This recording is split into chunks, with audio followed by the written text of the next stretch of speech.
저희 둘째 아이하고 저하고요, 나이 차이가 이제 딱 30살 됩니다. 저희 둘째 아이가 3월 달에 생일이었는데요, 이제 올해로 20살이 됐거든요.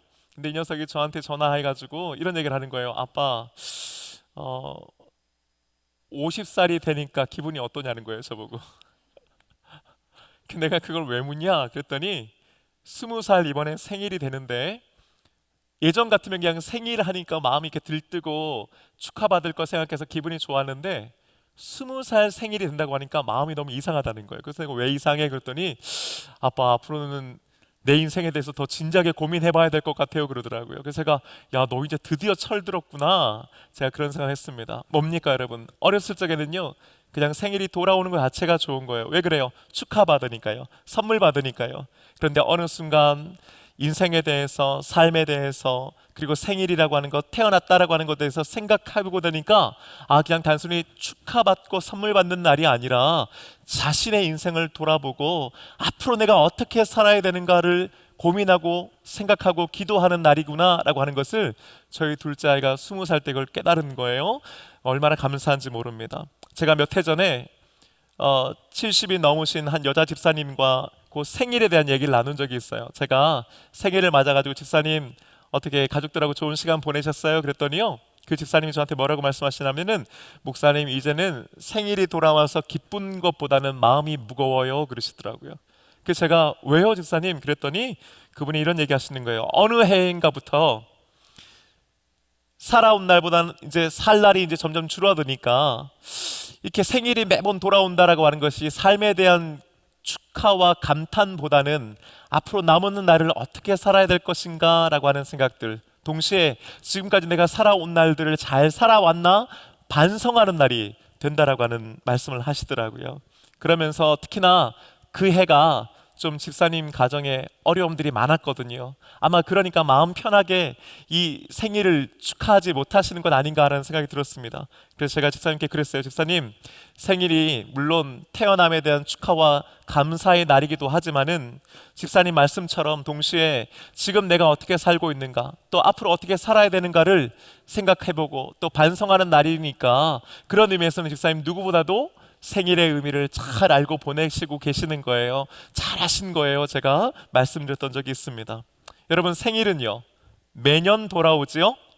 우리가 적어도 살아있는 동안은 1년에 한 번은 우리가 태어난 날이 오게 됩니다. 아무리 힘들어도요, 또 아무리 어려워도요, 피하고 싶어도요, 그날은 찾아오게 되어 있지요.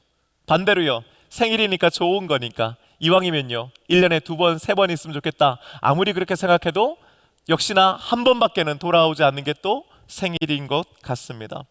1년 365일 매일 사실은 이 땅에 태어나 살아가고 있음에 대한 감사가, 감탄이 우리 가운데 있어야 되지만은, 사실은 살아가는 하루하루 먹고 살기 바쁘면서 그 하루하루의 매일의 의미를 생각하면서 감탄하기는 쉽지 않지요. 그런 의미에서요, 생일이라고 하는 그 날 하루만큼이라도 자신이 태어난 것에 대해서, 지금까지 살아온 것에 대해서, 앞으로 살아갈 일에 대해서 우리 모두가 고민하고 또 기도하는 하루가 될 수 있다면 좋겠다는 생각을 합니다. 그것이 저는 하나님께서 우리에게 생일을 주신 의미가 아닌가 싶습니다. 그런 의미에서 여러분, 생일은 아니지만은 하나님께서 1년 기간 동안에 특별하게 정하신 날짜가 있는데, 성경은 그것을 절기라고 말합니다. 오늘 본문은요, 하나님께서 이스라엘 백성들에게 매년 3번의 절기를 지켜라 라고 가르쳐주고 계십니다. 그 절기들은요, 단순히 그 옛날에 있었던 어떤 일들을 추억하는 의미가 아니었지요. 지금도 살아계신 하나님께서 바로 그날에 우리에게 어떤 은혜를 주시고 앞으로도 어떻게 은혜 주실지를 생각하고 감사하고 기억하라고 하는 의미인 것입니다. 그런 의미에서 오늘 그 3가지 절기들에서 한번 살펴보고요, 이 절기가 우리에게 주시는 의미들을 또한 함께 여러분들과 나눠보려고 합니다. 14절 말씀 함께 읽어보겠습니다. 시작. 너는 매년 3번 내게 절기를 지킬지니라. 아멘. 매년 몇 번요? 3번의 절기를 지킬지니라 했습니다. 매년 3번입니다. 여러분, 매년이에요. 무슨 말이에요? 걸러서는 안 되고 넘어가서도 안 되고 마치 우리가 1년에 한 번 생일이 돌아오듯이 매년 그것을 지켜야 한다는 거지요. 연속성과 반복성을 의미하는 거예요. 그렇게 매해 3번의 절기를 지키면서 그것이 이제는 익숙해지고 몸에 익는 것이 되어야 한다는 말씀이기도 합니다. 그런데요, 한글 성경에는 그냥 매년 3번이라고 기록되어 있지만은 요 히브리어 원문이요, 약간 좀 언어 유희처럼 숨겨져 있는 의미가 하나 더 들어있어요. 그게 뭐냐면은 원문의 의미를 충실하게 번역하면요, 그러니까 3번의 걸음들, 이런 뜻이에요. 매년 3번의 걸음들을 해라. 왜 옛날 어른들의 표현을 치면 행차한다 이런 거 있죠. 어디로부터 어디로 간다, 이런 의미가 사실은 매년 3번이라고 하는 단어 안에 담겨져 있어요. 숨겨져 있어요. 그러니까 무슨 말입니까? 절기를 지키는데 그 절기는요, 집에서 지키는 게 아니에요. 내 직장과 일터에서, 학교에서 지키는 게 아니에요. 어떤 특정한 곳으로 가는 거예요. 걸어가야 되는 거예요. 그것이 여러분 훗날 예루살렘에 있는 성전을 의미하는 겁니다. 그러니까 절기는요, 집에서 지키는 게 아니에요. 절기는요, 일하다 지키는 게 아니에요. 그 순간 그 절기를 지키기 위해서는 내게 익숙한 공간, 내가 늘 언제나 머물고 있는 공간으로부터 빠져나와서 하나님께서 정하신 어떤 공간으로 이동한다라고 하는 것을 같이 겸하여 가지고 있는 것입니다. 그런 의미에서 여러분 생각해 보십시오. 내가 매일매일 살기 바빠요. 내가 해야 되는 일이 있어요. 내가 아니면 안 되는 일도 있을 거 아니에요. 그렇죠? 그런데도요, 절기를 지킨다라고 하는 것은 어떤 의미냐? 내게 익숙한 공간으로부터 나온다라고 하는 걸 의미하는 거예요. 내가 늘 내 시간을 내가 조절합니다. 내가 먹고 내가 쉴지 혹은 내가 일할지 말지도 내가 결정해요. 그런데요, 내가 지금 막 일하고 싶은 거예요. 근데 절기를 지키기 위해서라면요, 그 일을 멈춰야 되는 거예요. 멈춰서 이동하는 시간을 가지고 그곳에서 어떤 시간을 또한 보내는 게 바로 절기를 지키는 것의 의미인 것입니다. 그러니까 여러분, 절기를 지킨다고 하는 것은 그냥 내가 편한데 내가 주도적으로 그것을 지킬지 말지를 정하는 것이 아니라 일단 내 공간으로부터 빠져나오고 내 시간으로부터 빠져나오면서 나의 주도성에서 하나님의 주도성으로 옮겨가는 것, 그것이 바로 절기를 지키는 것의 의미인 것이에요. 무슨 말입니까? 매년 3번을 그렇게 하라는 겁니다. 매번 3번을 적어도 네 삶의 공간에서 빠져나오고 네가 늘 언제나 익숙한 그 시간으로부터 빠져나와서 하나님께 그 시간과 공간을 드리라고 하는 의미인 줄로 믿습니다. 여러분, 그러다 보면요, 어떠세요? 나는 지금 아닌데, 나는 지금 바쁜데, 요거 나중에 하면 안 되나? 그게 안 된다는 거예요. 절기를 지킨다라고 하는 의미는요, 그것을 내가 지킬지 말지를 내가 결정하는 것이 아닙니다. 내가 시간을 결정하는 것이 아니에요. 하나님께서 그 시간을 딱 정해주시면 마치 그것은 1년마다 돌아오는 생일처럼 내가 바꿀 수 있는 게 아니란 말이죠. 그 절기를 지키라고 하는 말씀의 의미가 바로 그런 것입니다. 연속성과 반복성, 그 안에 영성이 있기 때문이에요. 내 세상적인 시간과 공간으로부터 빠져나와 하나님의 시간과 장소로 이동하여서 그때 하나님을 온전히 바라보는 것이 바로 절기를 지키는 의미인 줄로 믿습니다. 그런데 여러분, 지킬지니라 할 때 이 지킨다라고 하는 말이 타호그라고 하는 단어예요. 타호그. 그런데요, 여러분 어떠세요? 절기를 지킨다라고 하면은 그 말 자체에서 어떤 의무와 책임감이 느껴지잖아요. 그죠? 안 지키면 안 되는 거잖아요. 내 마음과는 원치 않는 거잖아요. 내 상황과는 상관없이 지켜야 되는 거니까 불편한 걸 수 있고 좀 힘든 걸 수 있고 마음속으로는요, 불만도 가득할 수 있겠지요. 그런데 놀라운 건요, 지킨다라고 하는 타호그라고 하는 말의 의미가요, 제사를 드린다라고 하는 의미도 있지만은 놀랍게도요, 춤을 춘다라고 하는 의미도 있습니다. 별로 안 놀라실 줄 알았습니다. 여러분, 놀랍지 않으세요? 제사를 지낸다라고 하는 말과 춤을 춘다라고 하는 말이 같은 의미라는 거예요. 무슨 말입니까? 절기를 지키는 것은 의무와 책임의 수준에서 머무르는 것이 아니요, 춤을 추듯이 기쁘고 즐겁고 감탄하며 감격하는 것인 줄로 믿습니다. 그러니 여러분, 우리는 절기를 지키는데 매년 3번 그 절기를 지킬 때 인상 쓰면서 억지로 아쉬워하고 안타까워하면서 지내는 것이 아니요, 마치 춤을 추며 기뻐하며 즐거워하는 것으로 그 절기를 지키라고 말씀하고 있는 줄로 믿습니다. 우리의 신앙생활이 여러분 어떠세요? 절기를 지키지 않습니까? 우리가 지금 사순절 기간을 지키고 있지 않습니까? 그런데 여러분, 사순절 기간이 매년 돌아옵니다. 마치 생일처럼 돌아옵니다. 처음에 내가 예수 믿고 은혜 받았을 때는요, 이 사순절이라고 하는 절기 자체가 구구절절 우리에게 은혜로 다가옵니다. 매일매일 눈물을 흘리면서 그 절기를 지킵니다. 그런데요, 어느 순간요, 시간이 지나고 은혜를 받고 신앙생활에 익숙해지면서요, 그냥 을에 돌아오는 기념일처럼 사순절을 우리는 보내고 있는 것은 아닌가 하고 말이죠. 사순절의 의미가 그냥 단순히 의무와 책임이 아니라 기쁨과 감사, 오히려 변하여서 이 사순절의 본래의 의미를 온전히 누리는 저와 여러분 되시기를 주님의 이름으로 축복합니다. 그러면서요, 구체적으로 그 세 번의 절기들에 대해서 하나씩 주님께서 알려주시죠. 그 첫 번째는 무교절입니다.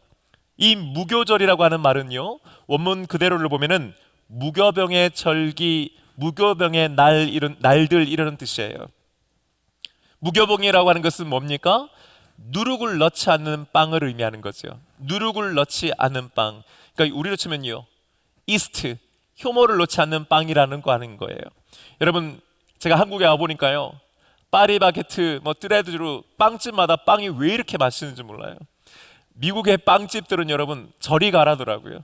한국에 와봤는데요, 스타벅스에서 파는 빵도 맛있더라고요. 제가 한국에 처음 와가지고 지금도 기억나는 거는, 스타벅스에서 처음 가가지고 제 후배 목사님과 함께 커피를 마시면서 빵을 이렇게 샀는데, 빵을 뜯어 먹으면서 너무 맛있어가지고 제가 그랬어요. 제 후배 목사한테, 야, 어떻게 한국은 빵도 이렇게 맛있냐. 그날 제가 제 처에게 카톡을 보냈어요. 여보, 한국에 빨리 와야 되겠다. 한국은 빵도 맛있다. 여러분, 제가 1년 사이에 몸이 이렇게 건강해지게 된 이유도 그 맛있는 빵들 때문이에요. 그런데 여러분, 그 빵이 맛있다라고 하는 건요, 그만큼 그 빵 안에 많은 것들이 들어갔다라고 하는 것을 의미하더라고요. 그런데요, 그것들을 다 빼는 거예요. 말 그대로 밀가루만 가지고 만드는 빵, 그게 바로 무교병입니다. 그런데 여러분 아시죠? 이스라엘 백성들이 언제 무교병을 처음 먹었는지를 말이죠. 그렇습니다. 바로 이스라엘 백성들이 출애굽을 할 당시였지요. 10가지 재앙들이 하나씩 내려졌음에도 불구하고 바로의 마음은 바뀌지 않았습니다. 이때 하나님께서는 최후의 가장 강력한 일격을 가하기로 마음 먹으셨지요. 그러기 전에 놀랍게도요, 그 10번째 재앙, 모든 처음 난 것들의 죽음을 이스라엘 백성들에게 먼저 알려주십니다. 왜 그렇습니까? 재앙이 있지만 먼저 피할 길을 열어주시기 위함인 줄로 믿습니다. 사랑하는 여러분, 하나님은 미쁘셔서 우리가 감당할 수 없는 시험을 허락하지 아니하십니다. 그리고 그 환난 가운데도 피할 길을 내어주시는 분이라고 성경은 기록하고 있는 줄로 믿습니다. 지금 혹시 힘들고 어려운 상황에 계신 분 있습니까? 여러분 기억하십시다. 반드시 우리는 감당할 수 있는 줄로 믿습니다. 또한 피할 길을 내어주시는 분이 바로 우리 주님이신 줄로 믿습니다.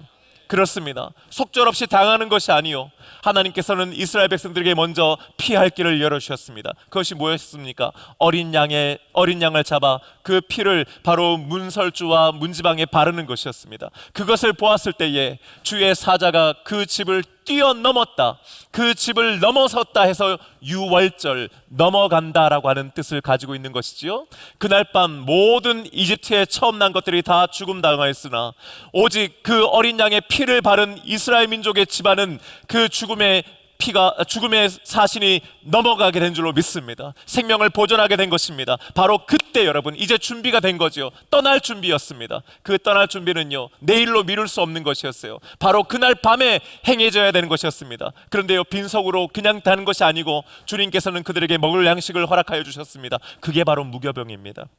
평상시에 같았으면은 그들도 아마 효모를 넣어서 부풀리고 난 다음에, 누룩을 넣은 다음에 부풀리고 난 다음에 보드랍고 맛있는 빵을 먹는 것이 관례였습니다. 하지만요, 그럴 시간이 없는 거예요.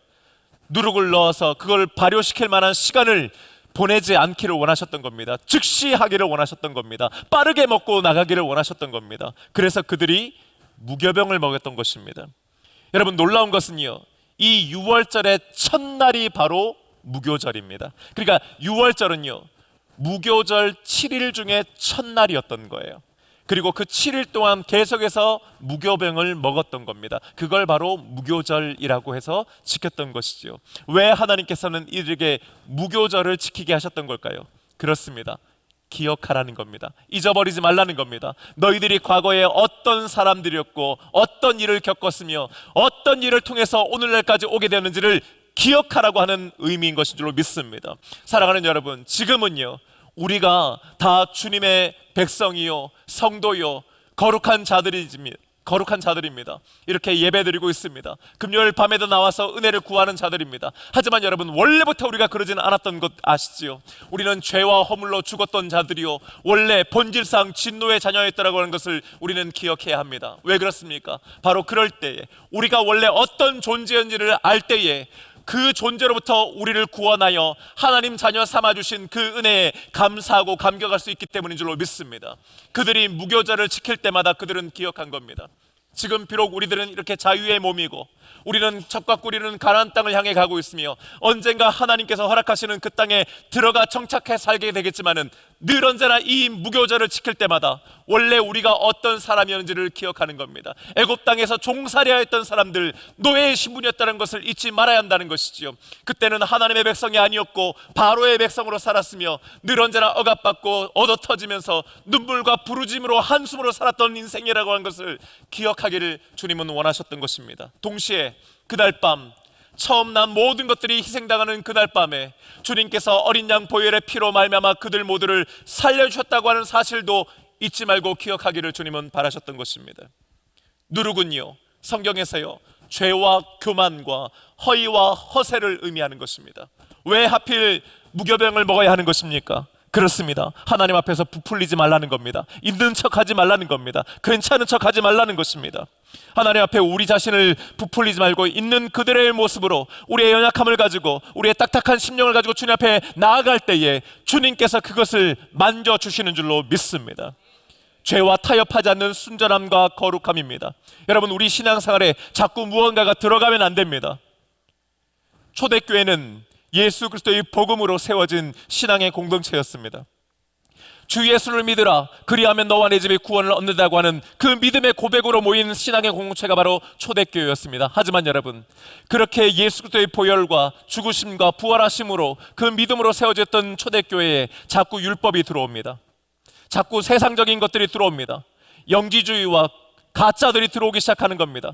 그러면서 그것만으로는 안 된다고, 믿음만으로는 안 된다고, 행위도 있어야 되고 이것도 있어야 되고 할례도 받아야 되고 율법도 지켜야 된다라고 하는 것들이 자꾸 들어오면서 초대교회가 엄청난 어려움을 겪게 됩니다. 누룩이 끼는 겁니다.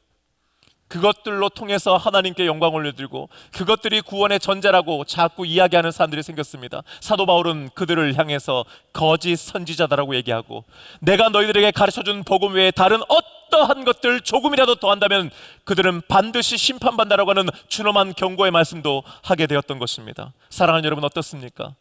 우리가 처음 예수를 믿었을 때는 그 예수 그리스도의 복음만으로 기뻐하고 감격했습니다. 하지만 어느 순간이요 자꾸 이것도 해야 된다 저것도 해야 된다라고 하는 것들이 하나 둘씩 붙으면서 머리는 굵어지는데 손과 발은 점점 메말라가는 그런 믿음 생활을 하고 있는 것은 아닙니까? 복음이 무엇입니까? 우리의 인간적인 행위와 노력으로는 결코 구원받을 수 없으며 오직 주 예수 그리스도를 믿는 믿음으로 구원받는다라고 하는 바로 그것인 줄로 믿습니다. 그것만으로 충분한 줄로 믿습니다. 그러니 여러분, 행여라도 자꾸 내가 뭔가를 해야 되고 뭔가를 하면 안 되고가 내 신앙생활에 자꾸 더 많은 부분들을 차지하게 된다면 기억하십시오. 우리가 바로 그 순간 무교절을 기억해야 하는 것입니다. 우리 신앙생활에 자꾸 새로운 것들을 더하는 것이 아니라 있는 것들을 자꾸 빼어서 본질에 충실한 믿음의 생활을 하는, 복음에 충실한 저와 여러분 되시는 귀한 은혜가 있기를 주님의 이름으로 축복합니다. 그런 면에서요 이 무교배를 지킬 때요 한 가지 주의해야 될 점이 있습니다. 그것은 놀랍게도요 빈손으로 주님 앞에 나아서는 안 된다라고 하는 것입니다. 여러분, 이건 참 어떻게 보면 우리에게 도전의 말씀이 되기도 합니다. 주님 앞에 나올 때에 빈손으로 나오지 말라는 겁니다. 특별히 절기를 지킬 때 말입니다. 왜 그렇습니까? 무교절은 방금도 말씀드렸듯이 원래 우리가 애굽에서 종살이했던 우리들에게 하나님께서 어떤 일을 행하셨는지를 기억하고 기념하게 하는 날입니다. 무엇입니까? 그것은 단순히 어떤 탈출을 의미하는 것이 아니요 새로운 생명이 그들에게 주어졌음을 기억하라고 하는 의미인 것입니다. 그들에게 하나님께서는 생명을 주셨습니다. 그렇게 그 생명의 대가로 하나님께 그 어떤 것이 더 좋으니 빈손으로 나와서는 안 된다라고 하는 것을 주님께서 말씀해 주시는 것입니다. 여러분, 우리는 신앙생활 하면서 때로 물질보다도 우리의 마음의 중심이 중요하다는 것을 강조하곤 합니다. 저 역시 예물에 대한 기도를 드릴 때는 특별히 우리의 중심, 우리들의 마음과 또 우리의 신앙의 고백을 주님께 받아달라고 기도합니다. 하지만 여러분, 그것이 결코 아무런 것도 없어도 되고 아무것도 내어드리지 않아도 되고 빈손으로 주님 앞에 나와도 된다라고 하는 것을 의미하는 것은 아닙니다. 아무리 적은 것이어도 괜찮습니다. 하지만 그 가운데 우리의 마음이 담길 때에 하나님께서 기뻐 받으시는 줄로 믿습니다. 여러분, 그러니요, 오늘날 이것을 우리들의 삶에 적용해 본다면요, 우리들도 여러 절기들을 지킵니다. 어떤 분들은 얘기합니다. 내가 늘 이미 11조 하고 있고 감사헌금 하고 있는데 굳이 절기헌금을 내야 될 필요가 있냐고. 아닙니다, 여러분.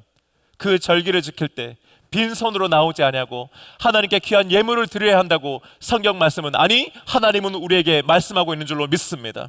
물질의 크고 적음이 아니라 그 물질 안에 우리의 마음이 담기고 신앙의 고백을 담는 저와 여러분 되시기를 주님의 이름으로 축복합니다. 이어서 맥추절입니다. 맥추절은요, 추수의 절기라고 하는 의미입니다. 이것은요, 칠칠절이라고도 하고 오순절이라고도 합니다. 왜 그러냐면 여러분, 이게요, 이 무교절이 끝나고 나부터 계산해서 49일이 지나서 50일째가 되는 날이 바로 칠칠절이 시작되는, 맥추절이 시작되기 때문입니다. 그런데요, 이 맥추절은요, 첫 열매를 하나님께 드리는 날입니다. 사실은 저도 농사를 지어보지 않았기 때문에 이 추수라고 하는 것, 이 추수의 감사와 감격을 사실 저는 잘 모르는데요, 저희 아버지가 거제도에서 이제 조그만 밭에서 농사를 짓고 계세요. 제가 가서 이제 일을 도와드린 적이 있는데요, 한 번은요, 그 고추를 이제 다 따신 거예요. 그리고 이제 쭉 말려 놓으셨는데, 그 말려 놓으신 걸로 이제 교회에, 아버님이 섬기시는 교회에 김장을 할 때 배추며 무며 이제 고추를 이제 드리는 그 즐거움으로 그걸 하세요. 그런데 여러분, 그거 아세요? 처음 난 것 있잖아요. 처음 난 것. 여러분, 처음 난 열매는 좋은 것일까요? 안 좋은 것일까요? 우리는 흔히 생각하기를 이 처음 난, 추수한 바로 처음 것, 추수하자마자 얻게 된 것이 가장 귀한 것, 좋은 것이라고 생각합니다. 그런데 여러분, 사실은요, 제가 농사 지은 거를 보니까 그렇지 않더라고요. 첫 열매는요, 적더라고요. 작더라고요. 심지어 모양도 그렇게 이쁘지 않은 것들이더라고요. 그런데요, 하나님께서는 오늘 뭐라고 말씀하십니까? 내가 수고하여 밭에 뿌린 것에 첫 열매를 거두기 때문에 그것에 대한 감사로 맥추절을 드려야 한다고 이야기하고 있는 것입니다. 여러분, 첫 열매가 가지는 의미는요, 크고 강한 것이 아닙니다. 가장 좋은 것이라기보다는요, 그 처음 고생한 많은 것들의 가장 처음을 하나님께 드릴 수 있는 믿음의 결단을 의미하는 것인 줄로 믿습니다. 그것은 작은 것일 수 있습니다. 그것은 적은 것일 수 있습니다. 그것은 이쁘지 않고 보잘것없는 모양의 것일지도 모릅니다. 하지만요, 이 추수를 할 수 있었던 것이 하나님의 은혜를 고백하는 가장 아름답고 소중한 믿음의 고백이요, 헌신의 모습인 줄로 믿습니다. 그런 의미에서요, 내 믿음은, 올해 한 해 동안의 농사는 주님으로부터 온 것입니다를 제일 먼저 고백하는 것이 바로 맥추절의 의미인 것이지요. 그래서 여러분, 그 다음 이어지는 수장절이 함께 있는 것입니다. 수장절은요, 저장하다, 저장하는 절기다라고 하는 겁니다. 수장하니까 물에 가라앉히는 거로 생각하는데 여러분, 그렇지 않습니다. 수장이라고 하는 것은 창고에 거둬들인다라고 하는 의미를 가지고 있는 거예요. 자, 방금 전에 맥추절은 뭐라고 했습니까? 처음 거두는 거라고 했죠. 그런데 여러분, 거두어들이는 추수도 하루아침에 당일치기로 할 수 있는 것이 아니지 않습니까? 경우에 따라서는요, 보름이 걸리기도 하고 한 달이 걸리기도 하잖아요. 그 시간 동안에, 즉 창고에 들이는 그 시간이 있는 겁니다. 그걸 다 하고 난 다음에 마지막 모든 것들을 다 걷어들이고 저장고에 다 집어넣고 난 다음에 드리는 절기가 바로 수장절인 것입니다. 맥추절은요, 처음 난 것을 하나님께 드리는 것이라면요, 수장절은요, 한 해 동안의 모든 농사가 다 끝나고 난 다음에, 모든 결산을 다 마치고 난 다음에 이 모든 것이 하나님의 은혜임을 한 번 더 고백하는 절기인 줄로 믿습니다. 그렇게 여러분, 수장절은요, 결산하는 절기예요. 한 해 동안 애쓰고 수고해서 내가 이만큼 노력했구나, 내가 이만큼 거뒀구나가 아니라 무슨 뜻입니까? 이 모든 것이 하나님의 은혜임을 한 번 더 고백하는 것인 줄로 믿습니다. 그런데 여러분, 놀라운 것은요, 이 수장절에 또 다른 숨겨진 의미가 있어요. 이 수장절의 또 다른 이름은 초막절입니다. 초막절, 여러분 혹시 기억나세요? 맞습니다. 버젓이 자기 집이 있어요. 근데 그 자기 집에서 나와가지고요, 나뭇가지들을 모아가지고 텐트를 치는 겁니다. 초막을 세우는 겁니다. 그리고요, 거기에 일주일 동안 들어가 머뭅니다. 여러분 생각해 보세요. 한 해 동안의 농사를 다 했어요. 그럼 우리는 뭘 해야 될 것 같아요? 그것을 가지고요, 잔치를 벌리고 감사하고 축하할 것 같잖아요.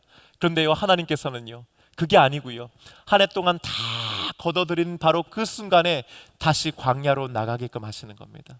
왜 그렇습니까? 내 힘으로 내 노력으로 한 것이 아니요, 이것이 모든 것이 하나님의 은혜였음을 자기의 따뜻하고 안락한 집 안에서 고백하는 것이 아니요, 다시 밖으로 나가, 다시 광야로 나가 초막 안에서 일주일을 살면서 고백하도록 하시는 것입니다. 그러니요, 한 해의 농사를 다 마쳤을 때에, 아, 주님, 나는 여전히 빈손이고 하나님께서 쥐어주시지 않으면 나는 아무것도 아닙니다를 고백하게 하는 것이 바로 수장절의 의미요, 초막절의 의미였던 것입니다. 그러면서요, 동시에요, 하나님의 뜻대로 살지 못했음을, 한 해 동안 살지 못했음을 고백하고 회개하는 의미에서 또한 초막절을 보내는 것이지요. 이런 의미에서 본다면요, 말씀드린 세 가지 절기는요, 어찌 보면은 그냥 어떤 하나의 사건을 축하하는 의미라기보다는 믿음의 사람, 하나님의 은혜로 사는 사람은 어떤 사람인가, 나는 무엇을 잊지 말고 기억해야 되는 것을 매년마다 3번씩 반복하여서 하나님께서 가르쳐 주시는, 즉 그것은 교육의 헌장이요, 내 자신이 누구임을 하나님 앞에 다시금 정립하는 날로 세운 것입니다. 그런 의미에서 여러분, 17절 말씀 보니까요, 하나님께서 이렇게 또한 명령하십니다. 함께 읽겠습니다. 시작. 내 모든 남자는 매년 3번씩 주 여호와께 보일지니라. 자, 언제였습니까? 금방 무교절, 또요 맥추절, 그리고 수장절, 이 3번 모든 남자는 주 여호와 앞에 보일지니라 하는 거예요. 그럼 이런 생각할 수 있죠. 그럼 여자는요? 여자는 못 오는 거예요? 여러분, 그렇지 않습니다. 여기서 말하는 모든 남자는요, 만 20세 이상의 이스라엘 백성들을 의미하는 거예요.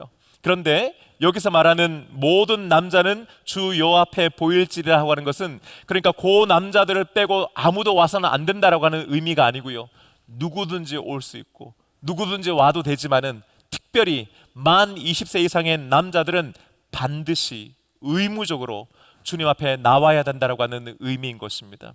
왜 그렇습니까, 여러분? 핑계 댈 수 있잖아요. 나는 어떤 일 때문에, 그런 일들은요, 그 기간 동안에 누구에게 맡기는 거예요? 그렇습니다. 여자들로 하여금 그 일을 하게끔 하고, 남자들은 와서 하나님 앞에 얼굴을 보이라고 하는 의미인 것이지요. 여자가 와도 좋고 아이들이 와도 좋습니다. 하지만 남자들은 반드시 와야 된다라고 하는 것을 의미하는 거예요. 이것이 무엇을 의미합니까, 여러분? 이것은 바로 각 가정마다 이 20세 이상의 남자들이 그 가정의 영적인 가장이라고 하는 것을 의미하는 것입니다. 민족적으로는 제사장이 있었습니다. 가정에는요, 그 가정의 가장들이 바로 그 역할을 하는 것이요, 하나님 앞에서 그 가정의 영적인 가장으로 우뚝 서야 한다고 하는 것을 하나님께서는 강조하고 계시는 겁니다. 그런 의미에서 여러분, 오늘 이 자리에 오신 우리 남자 성도님들, 여러분, 바로 저와 여러분이 하나님 앞에 적어도 나와서 보여야 되는 이 절기들을 반드시 지키는 저와 여러분 되시기를 주님의 이름으로 축복합니다. 많은 분들이요, 아무래도 신앙생활이 여자분들이 더 열심히 하는 경우가 많아요. 남자분들은 좀 뒤를 따라가는 경우가 많이 있는 것 같습니다. 그런데 여러분, 아무쪼록 우리 여자 집사님들, 권사님들, 성도님들은요, 남편들을 영적으로 더 세워주기 위해서 기도하셔야 되는 줄로 저는 믿습니다. 왜 그렇습니까? 모든 남자는 주 여호와 앞에 보여야 하기 때문입니다. 여러분의 가장들이, 여러분의 영적인 가장들이 주님 앞에 보이시는 가정 되시기를 주님의 이름으로 축복합니다. 그런 의미에서요, 앞으로 우리 동서원교회는요, 우리 여러 가지 가정 사역이 있지만 그중에서 특별히 남성 사역들을 더 열심히 하는 교회가 되길 저는 원합니다. 제가 우리 교회 쭉 지금까지 온 43년의 시간들을 보면서요, 한 가지 특징을 발견했는데, 그것은요, 우리 교회가 다른 어떤 교회들보다도 우리 남자 성도님들이 굉장히 활발하게 역동적으로 신앙생활을 했던 교회였다라고 하는 것입니다. 여자 성도님도 여성 교회들도 있었지만은 남성 교회가요, 우리 교회는 굉장히 발달했던 교회였어요. 거기에 은혜가 있었던 교회였고, 남자 성도들이 열심히 몸으로 또한 마음으로 정성으로 하나님께 헌신했던 교회가 저는 우리 동선교회라고 저는 믿습니다. 그랬기에 오늘날 지금의 부흥을 이뤄냈다고 저는 믿어요. 다시 그것을 회복해야 됩니다. 그렇다고 해서 여자분들을 배제하겠다는 게 아니에요. 여신도가 뒤로 가라는 게 아닙니다. 오히려 남자들과 남성도들과 남신도회를 앞으로 세우고 이렇게 세우는 우리 동선교회가 될 줄로 믿습니다. 재밌는 것은요, 여호와 앞에 보일진이라고 할 때에 이 보인다라고 하는 의미가요, 단순히 출석의 의미가 아니에요. 그냥 와서 앉아 있는 게 의미가 아닙니다. 원래 의미는요, 얼굴과 얼굴을 마주한다라고 하는 의미를 가지고 있어요. 그냥 그 자리에 앉아 있다고 해서 보이는 게 아닙니다. 그 순간 하나님의 임재를 바라봐야 되는 것입니다. 하나님과 얼굴과 얼굴을 마주치는 시간이 되어야 할 줄로 믿습니다. 그런 의미에서 여러분, 오늘 이 시간 우리는 모두 주 여호와 앞에 나와 있는 줄로 믿습니다. 우리는 주님께 보여지고 있는 줄로 믿습니다. 여러분, 주님께서 우리들을 바라보고 계십니다. 그러니 여러분, 우리가 예배의 시간에 우리가 해야 될 것은요, 앞에 나와 있는 목사를 바라보는 것이 아니라 그 너머에 계시는 주님과 얼굴을 마주쳐야 하는 것인 줄로 믿습니다. 주님의 얼굴을 바라봐야 하는 줄로 믿습니다. 그때 여러분, 그 예배는, 그 절기를 지키는 것은 참된 영적인 의미를 가지는 것이에요.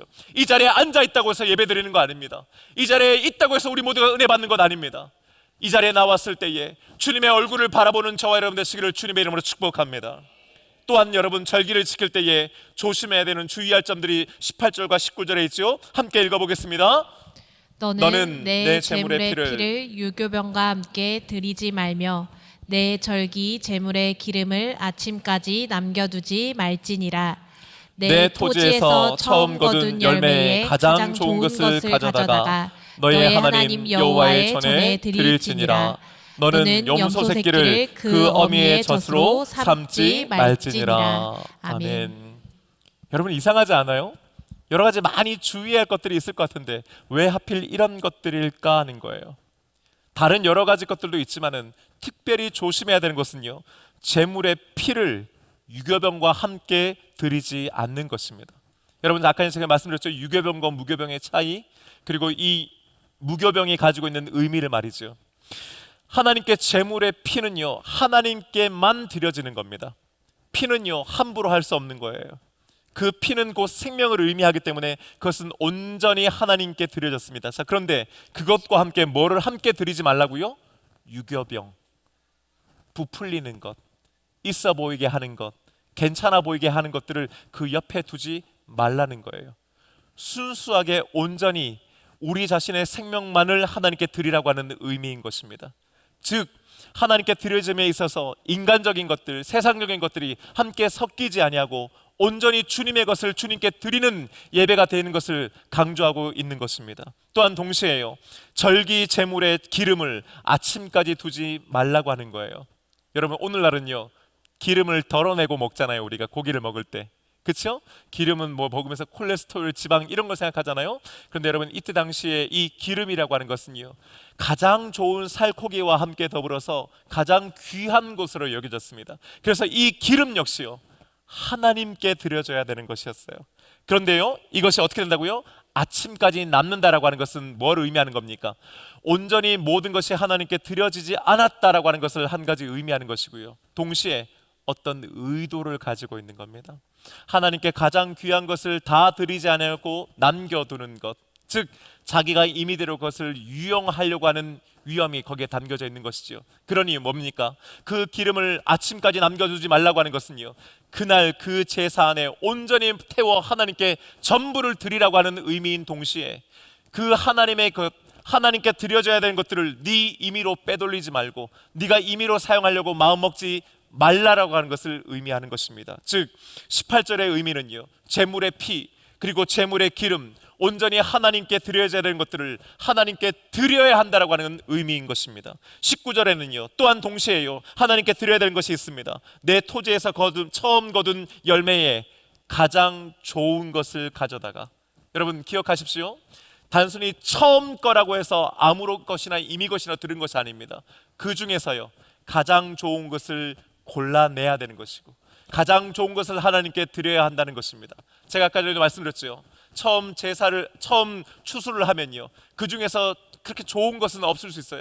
근데요, 처음 것이니까 그냥 아무렇게나 하나님께 처음 거니까 어쩔 수 없으니까 받으십시오가 아니라 그 중에서 가장 좋은 것을 골라내어서 그것을 하나님께 드려야 한다고 하는 것을 말씀하고 있는 것입니다. 그때에 하나님께서는 그 마음의 중심을 보시고 거기에 복을 내려 주시는 줄로 믿습니다. 사랑하는 여러분, 처음 거둔 것에 가장 좋은 것을 가져다 하나님께 드리는 저와 여러분 되시기를 주님의 이름으로 축복합니다. 마지막 끝으로는요, 너는 염소 새끼를 그 어미의 젖으로 삼지 말지니라. 이건 사실은 이해하기가 어렵습니다. 정확하게 어떤 의미인지 알기 어렵습니다. 그런데 다만요, 제가 여러 학자들의 주석을 봤더니 이런 얘기가 있더라고요. 새끼 염소를 그 어미의 젖으로 삶는 것은 그때 당시 이방 종교들에서 행해졌던 제사 방법이었다고 그래요. 그래서 하나님께서는요, 그런 비윤리적인 비신앙적인 제사를 드리지 말라고 명령하셨던 거라고 얘기합니다. 그러니 여러분, 절기를 지킨다고 해서 내 마음대로 드리는 것이 아니고 남들처럼 드리는 것이 아니라 하나님께서 원하시는 것을 하나님께서 원하시는 방법으로 드려야 되는 것인 줄로 믿습니다. 그런 의미에서 여러분, 절기는요, 우리를 위해서 드리는 것이 아니고 철저하게 하나님께 드리는, 하나님을 위한 시간이라고 하는 것을 우리는 알게 됩니다. 그렇습니다. 절기는요, 단순히 그냥 어떤 날 정해가지고 예배를 좀 더 다르게 드리고 좀 필요한 헌금을 좀 더 하는 그런 날이 아니요, 우리의 시간과 장소를 선별하여 하나님께 나아오는 것이요, 우리에게 주신 것들의 가장 귀한 것들을 하나님께 다시금 드림으로 말미암아 우리가 원래 누구였으며 어떤 삶을 살았던 존재였고 지금 우리가 어떻게 살고 있고 앞으로 어떻게 살아야 되는지를 주님 앞에서 새롭게 고백하고 결단하는 시간이 되어야 하는 줄로 믿습니다. 여러분, 지금은 우리가 사순절을 보내고 있습니다. 예수 그리스도께서 고난받으시고 우리를 위해 죽으심을 우리는 이 시간 동안에 기억하고 기념하고 있습니다. 여러분 어떻습니까? 매일매일의 삶, 사순절 하루하루의 삶 가운데 예수 그리스도의 고난과 죽으심을 여러분은 묵상하고 계십니까? 거기에 여러분 동참하고 계십니까? 아니면 예배당에 오면 일주일 주일에 한 번 사순절에 온 것을 일깨우고 다시 일상에 우리의 삶을 들어왔을 때는 이것들을 다 잊어버리며 살고 있는 것은 아닙니까? 그러기가 쉬운 겁니다. 그렇기 때문에 오히려 하나님께서는 이 절기를 정하셔서 오히려 1년 내내 우리가 물론 예수의 고난받으심과 죽으심을 생각해야 되지만 특별히 이 기간만큼은 더욱 우리의 시간과 장소를 떼어내어서 하나님 앞으로 나와서 주님께 우리의 얼굴을 보이며 그 절기를 지켜야 된다고 주님은 우리에게 가르쳐주고 계시는 것입니다. 그런 면에서 이번 사순절 얼마 남지 않은 기간 동안에 이 기간의 의미, 사순절의 의미를 다시금 바로 세우는 저와 여러분 되시기를 주님의 이름으로 축복합니다. 여러분, 절기를 지킨다라고 하는 것은요, 마치 1년마다 한 번씩 돌아오는 생일을 기억하는 것과 마찬가지로 가난하든 부유하든 건강하든 병들든 내가 원튼 원치 않든 그 시간의 흐름 안에 우리가 들어있다라고 하는 것을 깨닫게 되는 것입니다. 동시에 내 의지와는 상관없이 하나님의 신실하심이 그 절기 안에 담겨 있음을 우리는 깨닫게 되는 것입니다. 우리가 노력한다고 해서 혹은 노력하지 않는다고 해서 이 절기들이 오지 않는 것이 아닙니다. 우리는 건강할 때도 있고 병들 때도 있습니다. 우리는 부유할 때도 있습니다. 그렇지 않을 때도 있습니다. 한 해의 농사가 잘 돼서 많은 것들을 거둘 때도 있고 그렇지 못할 때도 있을 겁니다. 하지만 여러분, 우리의 상황과 형편에 따라 좌지우지 되지 아니하고 어떠한 상황 속에서도 매년 3번 그 절기를 지키라고 하시는 그 주님의 말씀은 오히려 하나님의 신실하심을 우리에게 보여주고 있는 것입니다. 많이 드릴 수도 있고 적게 드릴 수 있습니다. 하지만 하나님은 매년 정해진 시간 하나님 앞에 우리가 나아가기를 원하시고 언제나 변함없이 우리를 사랑해 주시고 우리에게 은혜 주시는 신실하신 하나님을 그 절기를 지키며 기억하기를 원하시는 줄로 믿습니다. 그런 의미에서 사랑하는 여러분, 이 절기를 줄이면 매주의 주일이 바로 우리들의 절기가 되어야 할 줄로 믿습니다. 매 주일을 지키는 것도 여러분 사실은 쉽지 않습니다. 우리의 삶에는 크고 작은 일들이 끊임없이 일어나지 않습니까?